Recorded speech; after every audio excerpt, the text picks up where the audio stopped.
Hello guys, welcome back to this channel. In today's tutorial, I'm going to show you how to show notification on Android lock screen.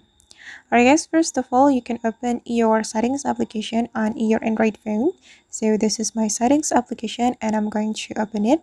Then here we can scroll down until we find the notification setting.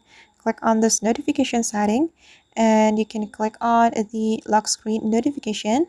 And since we want to show notification on Android lock screen, we have to activate the lock screen notification. You just need to click on this toggle button to activate it like this. Okay, and now my lock screen notification has been activated, and make sure that you click on show content right here, and you can choose either you want to show the content when unlocked or not.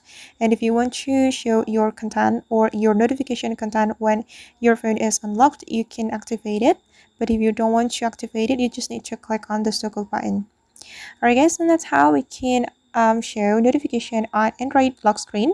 I hope this tutorial will be useful for you. Thank you so much for watching. And if you found this tutorial useful, don't forget to hit the like button, leave your comments, and also subscribe to this channel. See you on the next video.